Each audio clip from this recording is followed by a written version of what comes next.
वहीं माया, जिसे इस अवार्ड फंक्शन में बिल्कुल भी इंटरेस्ट नहीं था, इसलिए वो वही बैठा अपने फोन में ईमेल्स चेक कर रहा था।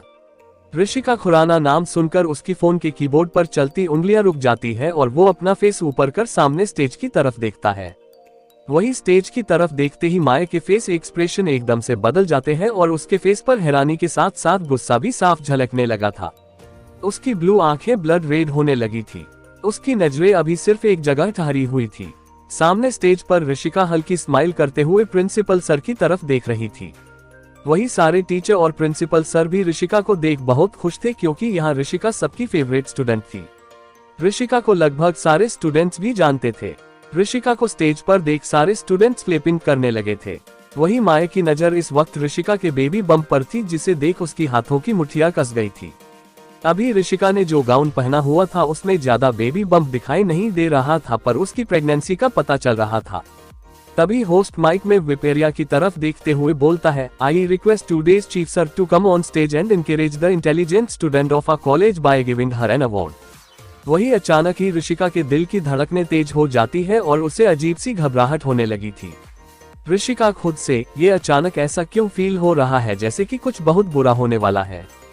प्लीज गॉड, अब मेरे साथ कुछ और मत करना, पहले ही मैंने बहुत मुश्किल से खुद को संभाला है, अब और हिम्मत नहीं है मुझ में कुछ भी सहने की। सोचते हुए ऋषिका के फेस पर डर साफ दिखाई दे रहा था। माया अपनी जगह से खड़ा हो स्टेज की तरफ अपने कदम बढ़ा देता है। सारे स्टूडेंट्स एकटक माया की तरफ देख रहे थे। वही लड़कियां उसे देख ठंडी आहें भर रही थी। सभी स्टूडेंट्स को अपने पीछे देखता देख ऋषिका थोड़ा सा अपना फेस घुमाकर पीछे देखती है, जहां माया उसकी तरफ ही आ रहा था। माया को देखते ही ऋषिका के कदम लड़खड़ा जाते हैं और वो डरी हुई नजरों से उसकी तरफ देखने लगी थी। उसके दोनों हाथ अपने आप ही बेबी बम्प पर चले जाते हैं। वही आकृति, जिसकी नजरें ऋषिका पर जी ही टिकी हुई थी, उसका ऐसा रिएक्शन देख आकृति हैरानी से उसे देखने लगी थी। माया ऋषिका के पास आ खड़ा हो जाता है। तभी एक टीचर अपने हाथ में एक अवार्ड लेकर आते हैं और उसे माया की तरफ बढ़ाते हुए बोलते हैं, सर अवार्ड। बोलकर वे उस अवार्ड को माया के हाथ में दे देते हैं। वही माया की नजरें इस वक्त ऋषिका के फेस पर टिकी हुई थी, जो अपना से नीचे किए खड़ी थी। माया को देखते ही ऋषिका की आंखों के सामने वही पुरानी यादें घूमने लगी थी, जिन्हें याद कर ऋषिका की आंखें नम हो गई थी और वो नहीं चाहती थी कि कोई उसकी नम आंखें देखे, इसलिए उसने अपना सर नीचे कर रखा था। उसने अपने गाउन को कसके मुट्ठियों में जकड़ा हुआ था। तभी उसे माया की धीरे मगर सर्द आवाज सुनाई देती है, मिस ऋषिका, आपका अवार्ड। बोलते हुए माया के फेस पर कोई एक्सप्रेशन नहीं थे। माया की आवाज सुन ऋषिका अपनी आंखें बंद कर एक गहरी सांस लेकर खुद को शांत करती है। वो अपना फेस ऊपर कर माया की आंखों में देखते हुए अपने हाथ को आगे कर अवार्ड लेने लगी थी। वही माया अपनी नीली आंखों से ऋषिका की लाल आंखों को देख रहा था, जो शायद कुछ दर्द और गुस्से से लाल हो गई थी। ऋषिका माया के हाथ से अवार्ड लेकर हल्की स्माइल करते हुए बोलती है, थैंक यू सर। बोलकर ऋषिका बिना किसी पर ध्यान दिए स्टेज से नीचे उतर वहां से वॉशरूम की तरफ चली जाती है। वही माया अभी भी बिना किसी एक्सप्रेशन के स्टेज पर खड़ा जाती हुई ऋषिका को देख रहा था। इस वक्त उसकी हाथों की मुट्ठियां कसी हुई थी, पर सबके सामने होने पर वो कुछ नहीं कर सकता था। ऋषिका वॉशरूम में आ डोर को बंद करने को होती है, पर तभी कोई डोर पर अपना हाथ रख उसे वही रोक देता है। ऋषिका एक नजर डोर को देख अपना फेस ऊपर कर देखती है, जहां माया डोर को पकड़े खड़ा उसे ही देख रहा था। माया को देखते ही ऋषिका के फेस पर डर के भाव आ जाते हैं, पर फिर वो खुद को संभाल बोलती है, ये क्या बदतमीजी है सर, आप लेडीज वॉशरूम। अभी ऋषिका ने इतना ही बोला था, तभी माया उसका हाथ पकड़ उसे वॉशरूम के अंदर ले जा डोर को बंद कर देता है और उसको वॉल से लगा अपने दोनों हाथ उसके पास टिका गुस्से से उसे देखने लगा था। वही माया के ऐसा करते ही ऋषिका डर जाती है और वो अपना फेस ऊपर कर डरी हुई नजरों से माया की तरफ देखती है, जो गुस्से से उसे ही देख रहा था। माया सर्द आवाज में बोलता है, तुम प्रेग्नेंट हो, तुम्हारे अंदर मेरा बच्चा पल रहा है और तुमने मुझे ये बात बताना तक जरूरी नहीं समझी। एक बार फिर तुम वही करने वाली थी, मुझसे मेरी अमानत छीनने वाली थी। पहले मुझसे मेरे मॉम डैड को छीन लिया और अब मेरे बच्चे को भी मुझसे छीनना चाहती थी। बोलते हुए माया अपना एक हाथ ऋषिका के बेबी बम्प पर रख देता है। वही माया की बात सुन जहां अब तक ऋषिका के फेस पर डर था, वो अब एकदम से गायब हो जाता है और उसकी जगह नफरत ने ले ली। ऋषिका अपने दोनों हाथ माया के सीने पर रख उसे पीछे की तरफ धक्का दे देती है, जिससे माया एक कदम पीछे जाता है। ऋषिका अपनी एक फिंगर माया की तरफ पॉइंट कर गुस्से से बोलती है, दूर रहो मुझसे और मेरे बच्चे से, और आपसे किसने कह दिया कि ये बच्चा आपका है। ये बच्चा सिर्फ मेरा है और किसी का नहीं, समझे आप।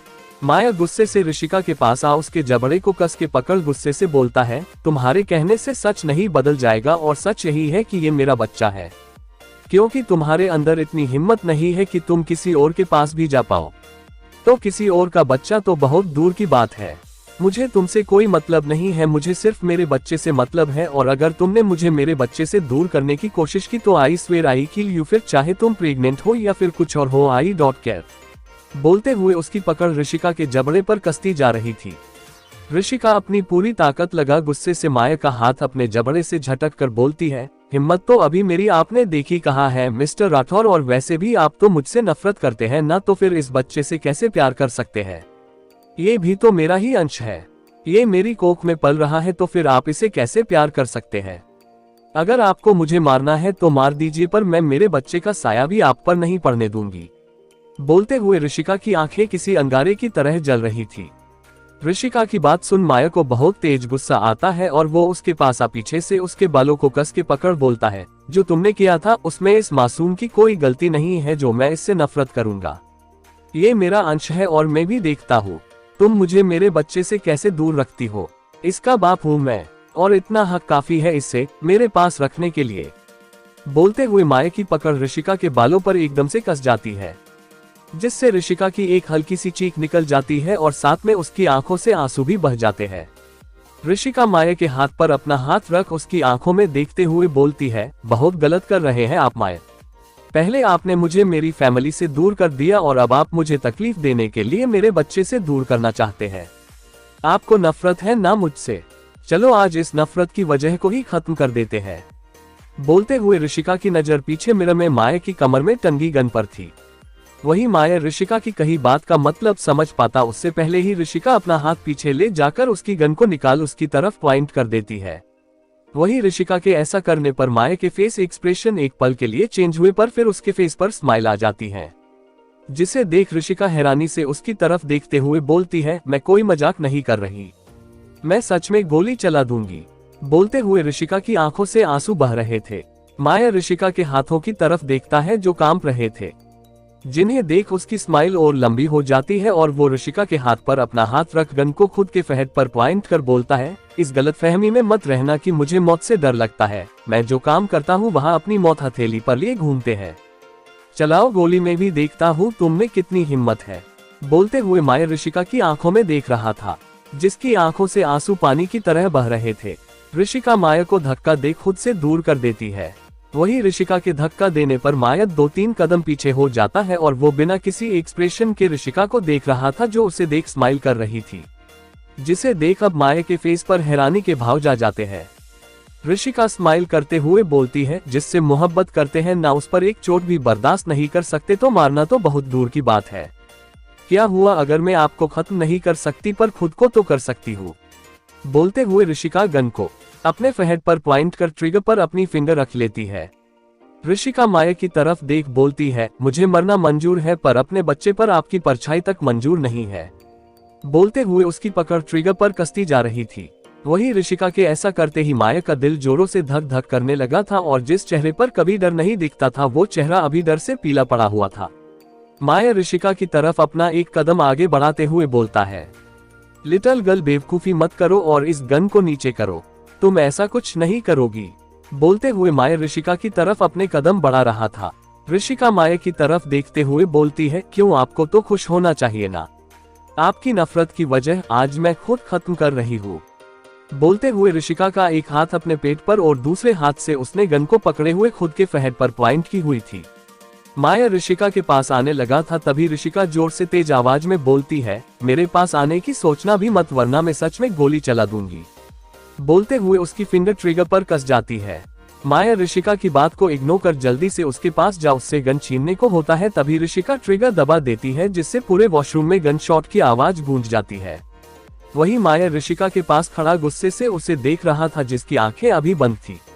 माया का एक हाथ ऋषिका के हाथ पर था जिससे उसने गन को पकड़ी हुई थी, जो अभी ऊपर की तरफ था। ऋषिका के ट्रिगर दबाने से पहले ही माया उसके पास पहुंच उसके हाथ को ऊपर कर देता है जिससे वो बुलेट ऊपर सीलिंग पर जा लगी थी।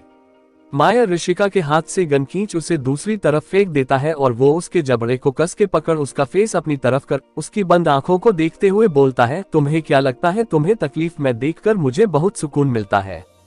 मेरी जीने की एक आखिरी वजह हो तुम्हें दर्द में देखकर ये दिल हजारों टुकड़ों में टूट जाता है। मुझसे मोहब्बत का दावा करती हो ना तो क्यों नहीं समझती मेरी तकलीफ, मेरा दर्द? क्यों सबको सिर्फ तुम्हारी तकलीफ, तुम्हारा दर्द दिखाई देता है? बोलते हुए माया की आंखें एकदम लाल हो रखी थी। वही माया की बात सुनकर भी ऋषिका कोई रिएक्ट नहीं करती, जिसे महसूस कर माया उसका गाल थपथाप कर बोलता है, hey little girl open your eyes. क्या हुआ है तुम्हें? बोलते हुए माया के फेस पर ऋषिका के लिए फिक्र साफ नजर आ रही थी। ऋषिका गन शॉट की आवाज सुनकर ही बेहोश हो गई थी। माया एक गहरी सांस लेकर ऋषिका को अपनी गोद में उठा वॉशरूम से बाहर आ कॉरिडोर से होते हुए पीछे के रास्ते से पार्किंग एरिया में आकर ऋषिका को पैसेंजर सीट पर बैठाकर खुद ड्राइविंग सीट पर बैठ कार स्टार्ट कर वहां से निकल जाता है। थोड़ी देर बाद माया की कार हॉस्पिटल के बाहर आकर रुकती है। माया कार से उतर ऋषिका को अपनी गोद में उठा हॉस्पिटल के अंदर एक वार्ड में ले जाकर बेड पर सुला देता है। माया ने पहले ही हॉस्पिटल में कॉल कर दिया था, इसलिए पहले से ही वहां सारी प्रिपरेशन हो चुकी थी। डॉक्टर माया की तरफ देख बोलती है, सर आप थोड़ी देर बाहर वेट कीजिए, हमें मैम को चेक करना है। माया एक नजर ऋषिका को देख वार्ड से बाहर आ जाता है। थोड़ी देर बाद वार्ड का डोर ओपन होता है, जिसकी आवाज सुन माया जल्दी से खड़ा हो डॉक्टर के पास आकर बोलता है, डॉक्टर मेरी लिटिल गर्ल और मेरा बेबी, वे दोनों ठीक तो है ना? उन्हें कुछ हुआ तो नहीं? बोलते हुए माया के फेस पर डर की लकीरें दिखाई दे रही थी। डॉक्टर माया की तरफ देख उसे रिलैक्स करते हुए बोलती है, रिलैक्स माया सर, वे दोनों ठीक है, पर आगे से ध्यान रखिएगा ऐसा कुछ ना हो। इस कंडीशन में मेंटली स्ट्रेस मॉम और बेबी दोनों के लिए ही जानलेवा साबित हो सकता है।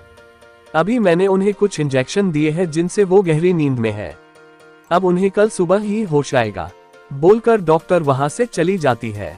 माया वार्ड के बाहर खड़ा हो कुछ देर बेहोश ऋषिका की तरफ देखता है और फिर अपने बॉडीगार्ड्स को वार्ड के बाहर खड़ा कर वहां से निकल जाता है। माया इस वक्त फुल स्पीड में कार ड्राइव कर रहा था, तभी अचानक माया कार के ब्रेक लगा एक झटके से उसे रोक देता है। माया अपनी पास वाली शीट पर रखी वाइन की बोतल को उठा कार से बाहर आ बोनट से टिककर खड़ा हो बोतल को अपने होंठों से लगा उसकी सारी वाइन अपने अंदर लेने लगा। उसकी आंखें जो अब तक लाल थी वो अब और गहरी लाल हो चुकी थी। माया ने कुछ ही पल में सारी बोतल खाली कर दी और उस बोतल को नीचे सड़क पर फेंक आसमान की तरफ देख जोर से चीख पड़ा। उसकी चीख आसमान को चीर देने वाली थी। अब तक माया की आंखें जो गहरी लाल थी अब उनमें से आंसू की बूंदें बह गालों पर लुढ़क आई थी। माया ऊपर आसमान की तरफ देखते हुए चिल्लाकर बोलता है, आप है भी या आपका सिर्फ नाम ही है?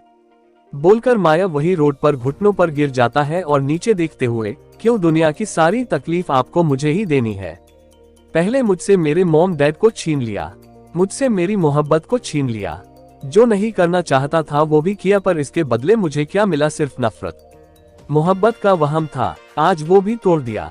जीने की एक आखिरी वजह थी, आज आपने वो भी मुझसे छीन ली। सुना है भगवान बहुत दयालु होते हैं, तो फिर आप भगवान नहीं या फिर मैं इंसान नहीं? आज उसने मेरे पास आने से अच्छा मौत को चुना, क्या मैं इतना बुरा हूँ? बोलते हुए माया की आंखों से आंसू बह रहे थे। शायद कुछ ऐसा दर्द दिल में छुपा था जो आज सैलाब बनकर बहना चाहता था। कुछ देर वैसे ही रहने के बाद माया अपने आंसू साफ कर खड़ा हो अपनी कार में बैठ वहां से निकल जाता है। वहीं दूसरी तरफ एक खूबसूरत सा विला, जिसके चारों तरफ व्हाइट यूनिफॉर्म पहने बॉडीगार्ड हाथों में गन पकड़े खड़े हुए थे। उनकी ड्रेस पर डॉक्टर का लोगो लगा हुआ था। वहीं इस विला के अंदर हॉल में एक शख्स सोफे पर बैठा सामने देख रहा था। वहीं पूरे हॉल की दीवारों पर बहुत सारी पेंटिंग्स लगी हुई थी। उस शख्स की सामने वाली पूरी वॉल पर एक खूबसूरत पेंटिंग जो उस पूरी वॉल को कवर की हुई थी, जिनमें एक खूबसूरत सी लड़की की फोटो थी जिसका आधा फेस दुपट्टे से कवर था, जिससे उस लड़की की सिर्फ खूबसूरत ग्रे आंखें ही दिखाई दे रही थी। वो शख्स सामने उस लड़की की फोटो को देखते हुए बोलता है, माशूका कब तक मेरे साथ छुपम छुपाई का खेल खेलती रहोगी? तुम्हें पता है ना, तुम चाहे जहाँ छुप जाओ पर मैं तुम्हें ढूंढ ही लूंगा। बोलते हुए वो शख्स किसी सनकी की तरह लग रहा था।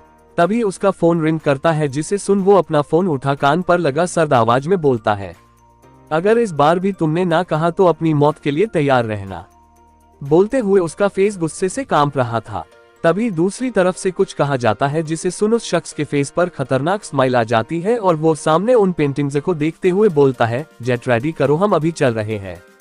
बोलकर वो शख्स कॉल कट कर देता है और सोफे पर से खड़ा हो सामने उस पेंटिंग के पास जा बोलता है, तू मेरे सामने, मैं तेरे सामने, तुझे देख के प्यार करूं। बोलकर वो शख्स जोर से पागलों की तरह हंसने लगा था।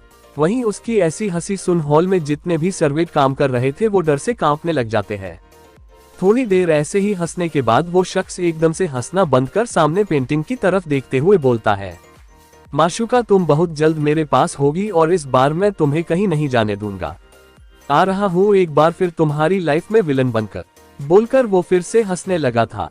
वहीं दूसरी तरफ इंडिया में आरवी के वार्ड में अर्थ वार्ड के अंदर सामने बेड की तरफ देखता है जहां आरवी और बेबी दोनों की आंखें बंद थी। बेबी आरवी को कडल किए हुए सोया हुआ था, जिसे देख अर्थ के हाथों की मुठ्ठियां कस जाती है और वो अंदर बेड के पास बेबी को थोड़ा सा आरवी से अलग कर आरवी को अपनी गोद में उठा लेता है। अर्थ के अचानक उठाने पर आरवी थोड़ी कसमसाती है, पर फिर वो अर्थ के सीने में अपना फेस छुपा वापस सो जाती है।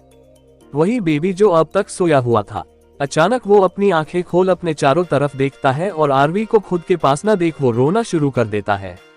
बेबी के रोने की आवाज सुन आरवी नींद में ही अपने हाथ इधर उधर करते हुए बोलती है, बेबी मम्मा यही है, आप रो मत। बोलते हुए आरवी अपने हाथ को इधर उधर कर बेबी को देख रही थी। अचानक आरवी अपनी आंखें खोल घबरा कर बोलती है, मेरा बच्चा। बोलते हुए आरवी अपना फेस ऊपर कर देखती है जहां अर्थ उसे ही घूर रहा था। अर्थ एक नजर रोते हुए बेबी को देख आरवी की तरफ देख बोलता है, डोंट वरी वो यही है। बोलते हुए वो आरवी की आंखों में देख रहा था। आरवी अपना फेस घुमाकर बेड की तरफ देखती है जहां बेबी उसकी तरफ देख सुबक रहा था और अपनी एक फिंगर को मुंह में डाले सक करते हुए उसे ही देख रहा था। आरवी अपना फेस वापस अर्थ की तरफ कर बोलती है, छोड़िए मुझे, आपने मुझे गोद में क्यों उठाया है और मेरे बच्चे को मुझे दीजिए, देखिए वो रो रहा है।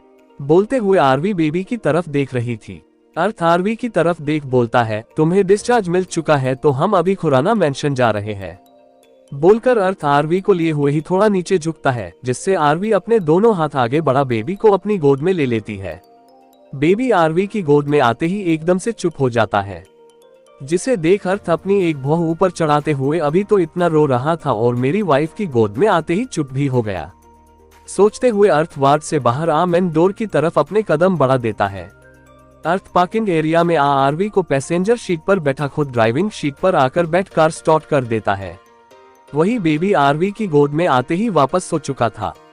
आरवी स्माइल करते हुए बेबी को देख रही थी और फिर नीचे झुक प्यार से उसके सर पर किसकर अर्थ की तरफ देखती है जो उसे ही अपनी जानलेवा नजरों से घूर रहा था, जिसे देख आरवी सकपका जाती है और अपना फेस खिड़की से बाहर निकाल धीरे से बोलती है, जलेकुरे। बोलते हुए आरवी के फेस पर चीड़ साफ नजर आ रही थी। 1 घंटे बाद अर्थ की कार खुराना मेंशन के बाहर आकर रुकती है। वही खुराना मेंशन को आज दुल्हन की तरह सजाया हुआ था। बाहर ढोल नगाड़ों की आवाज का शोर मचा हुआ था। वहीं कुछ सर्वेंट मिठाइयां और गिफ्ट्स बांट रहे थे। ढोल नगाड़ों की आवाज सुन बेबी भी जग चुका था और वो ध्यान से सब चीजों को ऑब्जर्व कर रहा था। वही इन सब को देख आरवी के फेस पर बड़ी सी स्माइल थी, जिसे देख अर्थ के फेस पर भी सुकून साफ नजर आ रहा था। अर्थ कार से उतर आरवी के साइड का डोर ओपन कर बेबी को अपनी गोद में ले लेता है और आरवी का हाथ पकड़ उसे कार से बाहर निकाल मेंशन के अंदर जाने लगे थे, जहां सारी खुराना फैमिली मेन डोर पर खड़ी स्माइल करते हुए उन तीनों को देख रही थी। इस वक्त दादी के हाथ में आरती का थाल था। दादी आगे उन तीनों की आरती उतारती है और फिर हल्का सा तिलक बेबी के माथे पर लगा बोलती है, खुराना मेंशन में आपका स्वागत है। बेबी दादी को टुकुर टुकुर देखते हुए अपनी पलकें झपका देता है, जिसे देख सबके फेस पर स्माइल आ जाती है। वही अर्थ बेबी की इस हरकत पर उसे घूर कर देखता है, जिसके बदले में बेबी भी उसे घूरने लगा था।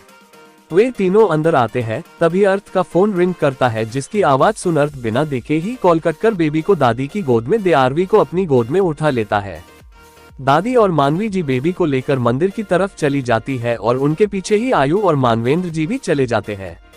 वही अर्थ के ऐसा करते ही आरवी उसके गले में अपनी बाहें डाल बोलती है, ये आप क्या कर रहे हैं और बेबी वो मेरे बिना रोने।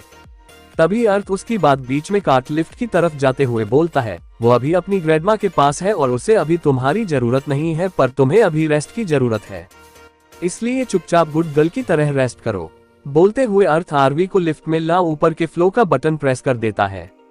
इस बार आरवी कुछ नहीं बोलती, क्योंकि उसे सच में इन सब से काफी थकावट फील हो रही थी और वो अपना सर अर्थ के सीने पर रख आंखें बंद कर लेती है। अर्थ आरवी को रूम में ला उसे बेड पर लेटा कर ब्लैंकेट से कवर कर देता है और प्यार से उसके फहद पर किस कर रूम से बाहर चला जाता है। अर्थ वहां से निकल सीधा स्टडी रूम में आ जाता है, जहां पहले से ही रोनित और करण मौजूद थे। अर्थ अपनी रोलिंग चेयर पर बैठ बोलता है, कुछ पता चला? उसने क्यों किया ये सब? बोलते हुए अर्थ अपना सर चेयर पर पीछे हेडरेस्ट पर टिका देता है। रोनित बिना किसी एक्सप्रेशन के अर्थ की तरफ देख बोलता है, नो सर, अभी तक उसकी वजह पता नहीं चली, पर शायद कुछ ऐसा है जो सामने होकर भी सामने नहीं है। बोलते हुए रोनित के फेस एक्सप्रेशन कुछ पल के लिए चेंज हो गए थे। अर्थ वैसे ही आंखें बंद किए हुए बोलता है, हम उसे इंडिया आने का कहो। बोलकर अर्थ अपनी आंखें खोल अपने लैपटॉप में कुछ करने लगा था। करण और रोनित एक नजर अर्थ को देख वहां से चले जाते हैं। ऐसे ही काम करते हुए शाम हो जाती है। अर्थ के बेडरूम में आरवी अपनी आंखें खोल कुछ देर ऊपर सीलिंग को देखती रहती है और फिर उठकर बोलती है, हे भगवान, मैं इतनी देर तक कैसे सो सकती हूँ? मेरा बच्चा पता नहीं कैसा होगा। बोलते हुए आरवी जल्दी से वॉशरूम में फ्रेश होने चली जाती है। थोड़ी देर बाद आरवी फ्रेश हो हल्के पिंक कलर का अनारकली सूट पहने बाहर निकलती है और वो मिरर के सामने जा अपने बालों का बन बनाते हुए खुद को ध्यान से देखने लगी थी। अभी वो टीनेज गर्ल लग रही थी। आरवी बेड पर रखा हुआ अपना दुपट्टा उठा गले में डालते हुए डोर की तरफ जाने लगी थी, तभी कोई डोर ओपन कर रूम में एंटर करता है और आरवी सीधे उसके सीने से जा लगती है। अर्थ आरवी की पीठ पर अपना हाथ रख तिरछी स्माइल करते हुए बोलता है, वाइफी, तुम्हें इतनी ही जल्दी थी मुझसे मिलने की तो एक कॉल ही कर देती, मैं कब का ही तुम्हारे पास आ जाता। बोलते हुए वो उसकी कमर को सहला रहा था। आरवी अपना फेस ऊपर कर अर्थ को घूरते हुए बोलती है, कोई खुद को इतनी इम्पोर्टेंस कैसे दे सकता है? बोलते हुए आरवी अर्थ की पकड़ से छूटने की कोशिश कर रही थी। आरवी अर्थ का हाथ अपनी कमर से हटाते हुए बोलती है, छोड़िए, मुझे मेरे बेबी को देखना है, सुबह से मैंने उसे नहीं देखा। बोलते हुए वो अर्थ की पकड़ से छूटने के लिए कसमसा रही थी। अर्थ आरवी पर अपनी पकड़ कसते हुए अपने फेस को उसके फेस के नजदीक ले जाकर बोलता है, बेबी नहीं तो उसके डैड को देख लो, वो तो हमेशा तुम्हारे लिए प्रेजेंट है। बोलते हुए अर्थ अपने होंठ आरवी के नेक पर रख धीरे धीरे किस करने लगा था, जिससे आरवी की सांसें गहरी हो जाती है और उसकी पकड़ उसके शर्ट पर कस जाती है। अर्थ अपने एक हाथ से आरवी के गले के दुपट्टे को निकाल नीचे फ्लोर पर फेंक देता है और उसके कान के पास जा धीरे से मैग्नेटिक वॉइस में बोलता है, वाइफी, मुझे सेटिस्फाई करो। बोलकर अर्थ अपना हाथ पीछे ले जाकर आरवी के सूट की जिप खोल देता है, जिससे आरवी को अपनी पीठ पर ठंड का एहसास होता है और वो अपनी आंखें कस के बंद कर खड़ी रहती है। अर्थ अपने होंठ उसकी नेक पर चलाते हुए पीछे बैंक की तरफ जाने लगा था और उसका हाथ आरवी की कमर से होते हुए चेस्ट की जाने लगा था। तभी बाहर डोर पर जोर से बेबी की रोने की आवाज आती है, जिसे सुन अर्थ के हाथ और होंठ दोनों रुक जाते हैं। हेलो दोस्तों, मुझे उम्मीद है कि मेरी स्टोरी आपको बहुत पसंद आ रही होगी। मैं जानता हूं कि आप मेरे इस चैनल को सब्सक्राइब करते हो, पर कुछ दोस्त ऐसे हैं जो वीडियो तो देखते हैं पर चैनल सब्सक्राइब नहीं करते। तो दोस्तों प्लीज मेरे इस चैनल को सब्सक्राइब करें और वीडियो को लाइक, शेयर और कमेंट करें। वहीं आरवी अपनी आंखें खोल जल्दी से अर्थ को खुद से दूर कर फ्लोर पर गिरा अपना दुपट्टा उठा गले में डाल लेती है। बाहर से आयु की आवाज आती है, आरवी, क्या तुम उठ गई हो? बेबी को भूख लगी है, इसे फीड करा दो। आरवी अर्थ की तरफ अपनी पीट कर बोलती है, हाँ दी, बस आई। बोलते हुए आरवी गुस्से से अर्थ को देख रही थी जो उसकी बिग जिप को बंद कर रहा था। अर्थ आरवी के शूट की जिप बंद कर धीरे से उसके कान में बोलता है, अभी तो छोड़ रहा हूँ पर बाद में। इतना बोल अर्थ अपनी बात अधूरी छोड़ वॉशरूम में चला जाता है। वही अर्थ की अधूरी बात सुनकर ही आरवी के गाल शर्म से लाल हो गए थे।